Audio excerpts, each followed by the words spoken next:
Passing and the workplace. I can't specifically talk about my workplace, but specific things that I went through, but I can talk about the general gist of what it's like to transition in a workplace, and based on other people's anecdotes, logic, and the basic common sense of it.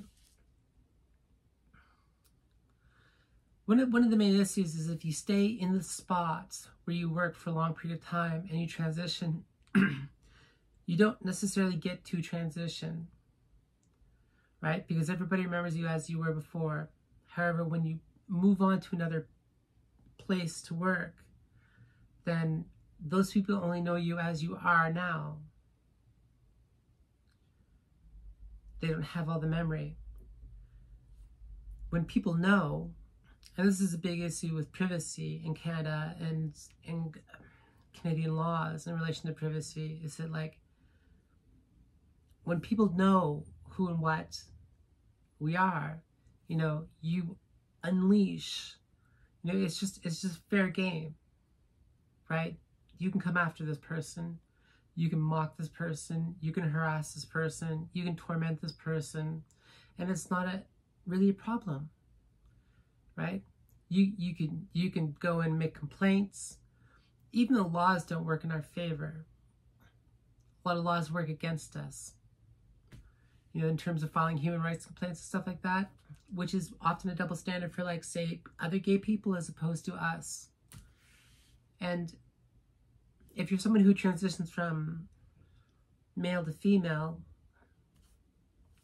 although you're never really male, or if you don't fit into the gender norms of things and you're male, right? You evoke harassment, right? You bring it down upon yourself if you do not conform. And when you're transitioning from male to female, you know, there's a stereotype of, you know, when you are a man, right, and you transition to female, it becomes laughable. You know, it's like you deserve the mockery you get kind of idea. And it goes on and on like that. If you look at every comedian's bag of jokes, there's always one joke about a tranny or a cross-dresser or the gay dude or something. And this is the norm. If you look at the internet, anyone out there nowadays can pick up their phone and just say whatever they want about someone like me. Even laws do not work in my favor. But we can't do this in relation to racial differences, but we can do it in relation to gender differences.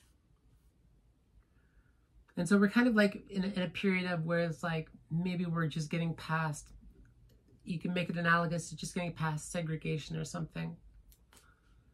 You know, there's a lot of people out there with like last century ideas about people like me.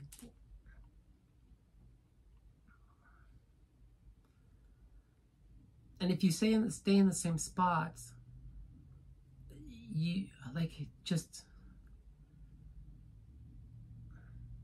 I have been through so much. I've been through so much in my workplace. I'm not naming my workplace because I'm not allowed to do that. I'm not talking about specifics because I'm not allowed to do that. Right? I'm muzzled in that regard. But a lot of what happened was not legal.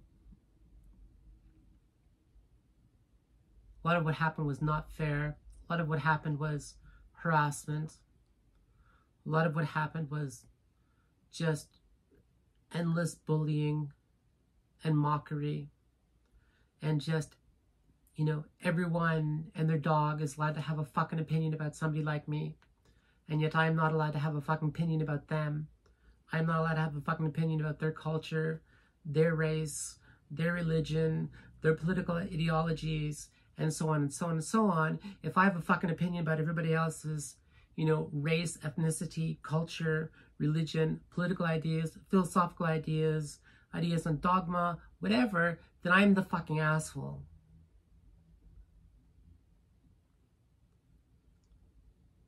but anyone else can have any opinion that they want about me other than me. Even laws don't work in my favor. And that's the reality of it. You know, I'm not making stuff up. I'm not exaggerating. That is the fucking reality of it. And then when people know, right, if you pass, if you attain a certain level of passing so that other people don't know, right, then everything is normal. Everything is fine. There's no issues, right? Everything just goes along smoothly. To get there, it takes so much money. It's an incredible amount of money, right? And people love to do things like out somebody like me so they can make my life fucking miserable. You know, after what I've been through, I still disassociate. I still go through periods where there's nobody at the helm. Right? The executive decision making, the memory, the emotional regulation on a dime changes, and all this goes out the window.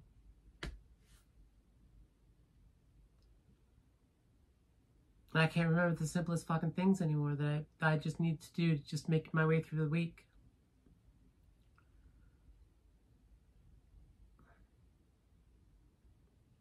It's like somebody like circuit bent my brain all of a sudden.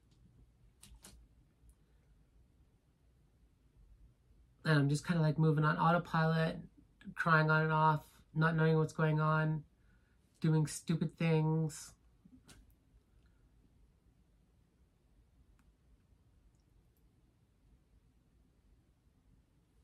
Self-destructive things.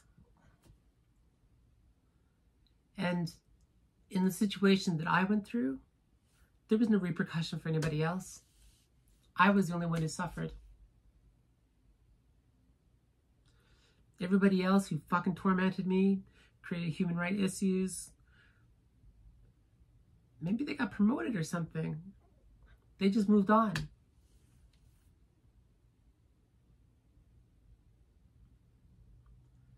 Probably laughing in my fucking face about it right now. When people know, right? When you don't pass and people know, it's almost like they seem to have the right to mock you for it. Or ostracize you in some way. And this is the norm. You get ostracized from your family, you get ostracized from your workplace, you get ostracized from your religious assembly, maybe you get ostracized from your political affiliations, from your economic affiliations, you know, on and on and on and on and on. Your circle of friends, so forth. And that is not an exaggeration. That is literally how it is. You know, and when you transition from male to female, you lose male privilege, right? You relinquish yourself of all this male privilege, right? And you do not gain female privilege, right? People allowed to cut, it is a utter double standard. And I was very much subject to this double standard all the time, you know, in terms of harassment, bullying, targeting, human rights issues. I was subject to this double standard all the time. I'm still subject to this double standard if people don't know. If people know. If people know, I'm still subject to this double standard.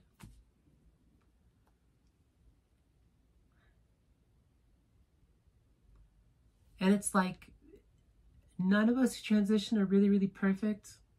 We don't pass 100%. You know, there are things that you can't do anything about, like your skeletal system. You know, there's just some of these things, like the size of your hands, you know, size of your nose, your brow ridge, these different things that, you know, you basically do not have any control over. Your voice. The voice is like a very key aspect that is very hard to accomplish effectively 100% of the time. because a person's voice fluctuates all over the place, you know, and how much of the day of effort are you supposed to put into, you know, being accepted? How much work do you have to put into being what it is that you need to be accepted, right? Because there's passing where people don't know. And when people don't know, you're just like any other girl. You're just like any other girl. When people know, then maybe if you're attractive, you have a certain level of passing privilege. And that privilege gets lost the older you get. Because if you're not attractive, that privilege is being lost and lost and lost. And it's like this with cisgender women too.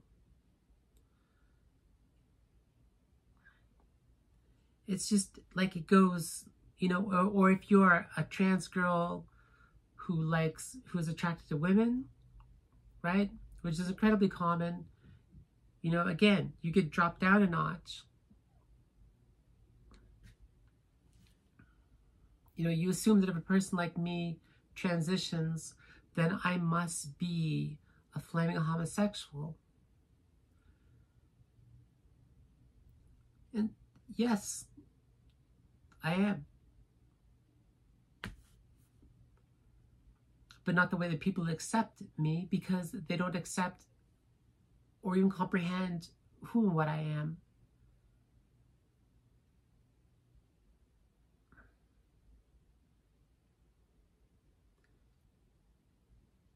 And so it's just a matter of time if you transition and go to some other place that this starts catching up to you, especially if there's no privacy, or if other people know and then that starts coming in. And as soon as like you feel like if you have some level of PTSD going on, CPTSD, right? You just feel it encroaching upon you.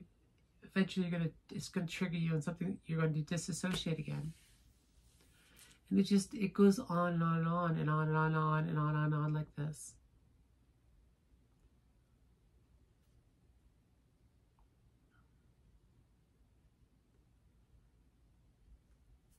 You know, even like in terms of being female, right?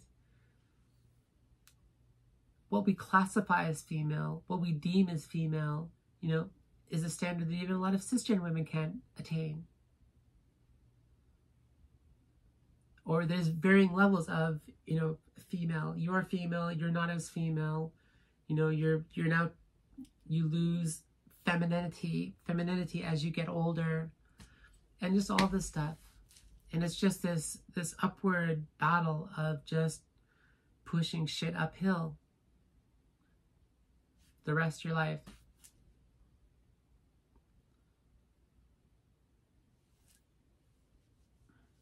I have to wonder about the Marilyn Manson song, The Long Hard Road Out of Hell. Was it maybe about Twiggy Ramez? Or was it maybe about like someone one of those band members was having sex with or something, and they just capitalized upon their issues and wrote a song about it or something? I don't know. But it very much kind of like, you know, there's a line in it. I want to live, I want to love, but it's a long, hard road out of hell. It's very true.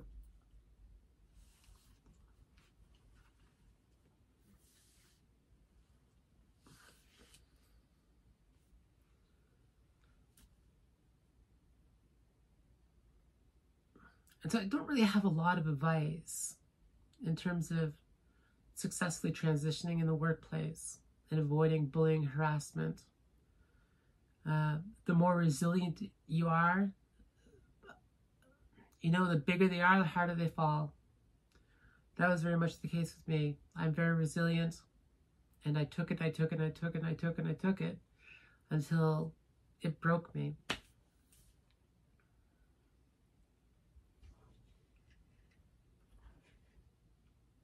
The first 3 months that I was off, I don't remember those first 3 months.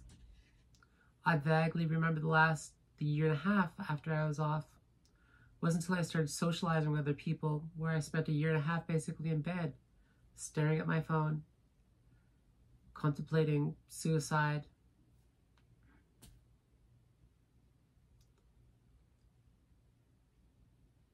and just dealing with PTSD on a day in, day out basis for like a fucking year and a half, you know, or being in a permanent state of anxiety.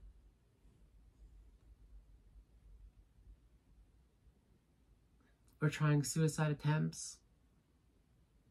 Or just punishing myself as a form of, due to a form of self-hatred. You know, you kind of have to stand back and ask yourself, why would a person transition and put themselves through all of that shit? Right? It's because there's no other choice. Maybe some people have a choice. Maybe some people are just kind of like, yeah, I wanted to do it. Good for you. I'm not judging you. But for me, it was like, literally, quite literally, jump off my balcony or transition. That was the stage I was at. Partly because I could not pass well enough. And I would do things like, you know, we come after, sometimes, say, other people who transition tend to come after, like, gay men who end up transitioning. And I can kind of understand where they come from, because you're walking down the street wearing pink, you're walking down the street wearing makeup, you're walking down the street wearing pink sunglasses, or, you know, you're just an effeminate person, an effeminate male or something like that. And you have people left, right, and center pointing at you, staring at you, calling you a she-male. I've literally been called she-male on the street. You know, the number of times I've been called faggot on the street is astronomical. When I was growing up all through high school, you know, my nickname was faggot. And yet I liked girls.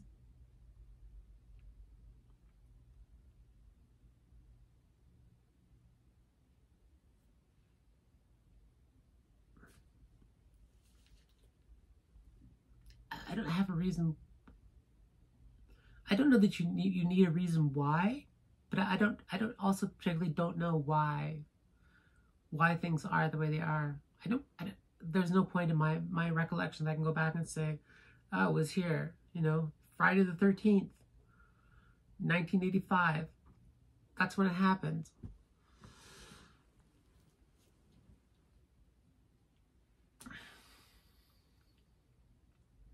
And there's not really typically any passing 100%. You can kind of get there. You never really quite get there. You know, how do you absolve yourself of the past? How do you stealth? You never really can quite pull that off. It used to be at one time that people could pull that off. You forge your ID, you forge your IDs, you move somewhere, you start a new job, and you just let no one around you know. No one.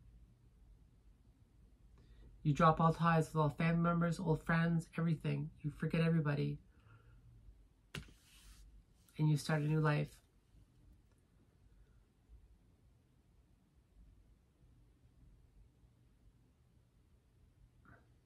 And I'm not sure that a person needs, you know, and for that matter, that person does not need to attain a certain beauty standard or a certain standard of what's deemed female or a certain standard of what's deemed beautiful or something like that for them to transition and identify as being female.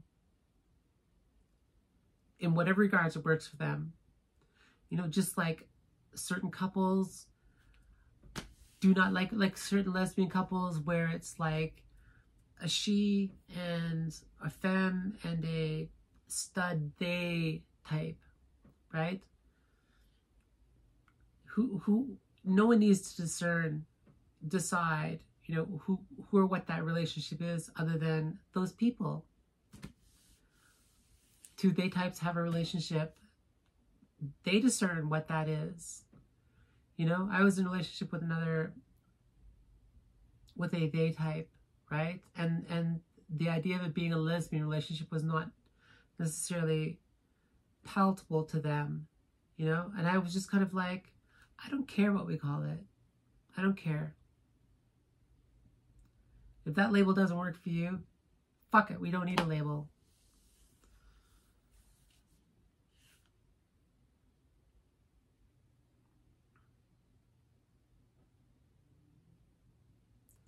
But it's also too, it's like when you're going through in a workplace and it being fair game to harass someone like me endlessly, or decide what my pronoun is for me,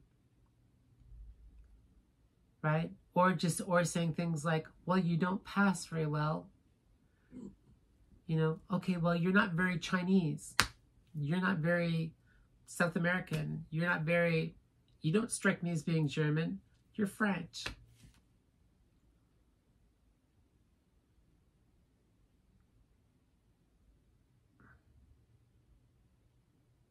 It's very much like that. You know, you don't necessarily have to pass. You don't necessarily have to be beautiful.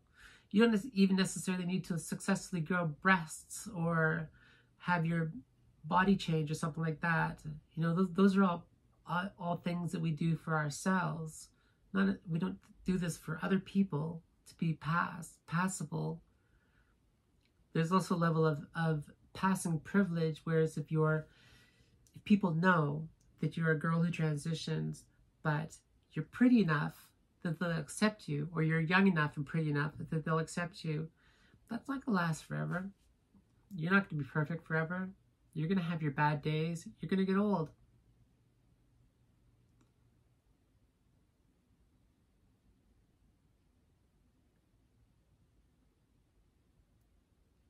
And two, oftentimes, you know, we're a minority, and so in your workplace, when you transition, right, you are the only one.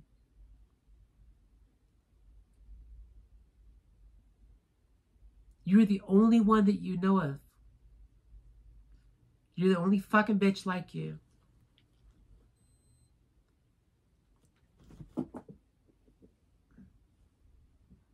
Right? There's no army of you, but there's an army of everybody else and their fucking horrible opinions and harassment and bullying and targeting, you know, and fucking discrimination, you know, that you're dealing with on a day in, day out basis for fucking year after year after year after year.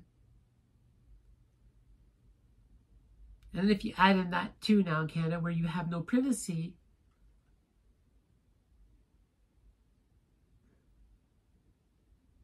right, then that just opens up a whole realm of fucking hatred, misery, and discrimination. You know, and it's like, you and whose fucking army? Well, you don't have a fucking army. You're the only one in your workplace. I had somebody say to me once, they were just breaking me down and putting me through the fucking gears and harassing me endlessly, and they're doing it on somebody else's behalf, you know, probably as a means so that they could advance in their career. Fucking harassing me was a means of probably advancing in their career, right? And they look at me and I'm breaking down and they're like, don't you have any community?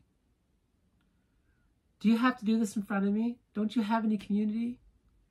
Don't fucking cry on my shoulder, you fucking disgusting tranny faggot mutant dyke abomination of God and nature. Don't you have any community? Don't you have any little foo-foos that you can like go and talk to and cry on their shoulder? You know what I told her, right? This is my community. And this is how my community treats me.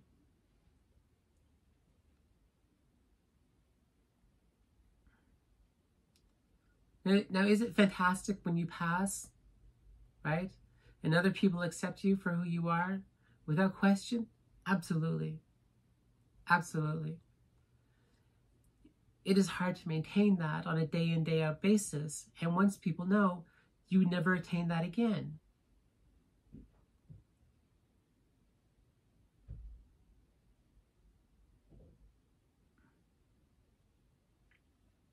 If people know your past, if people remember who you know, the person you used to pretend to be, right? You never get to live that down. You never get to escape that.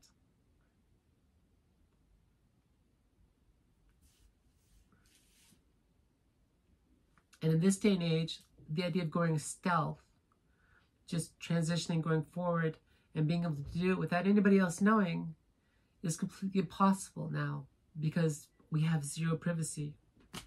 We're all guilty until proven innocent now, just like in the US.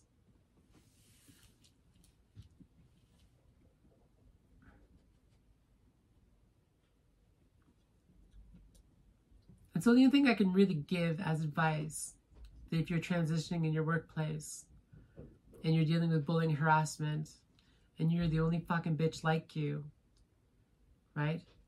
One, don't lose your cool.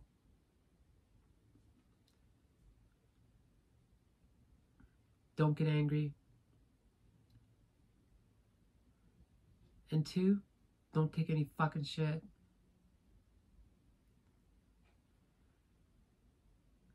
And when they break you, when they successfully drive you fucking insane, stick it out.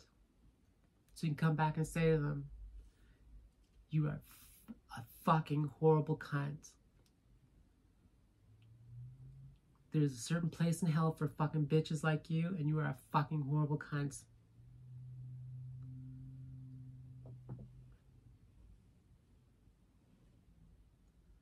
And if you ever want to meet me on the street, I'll fucking be there.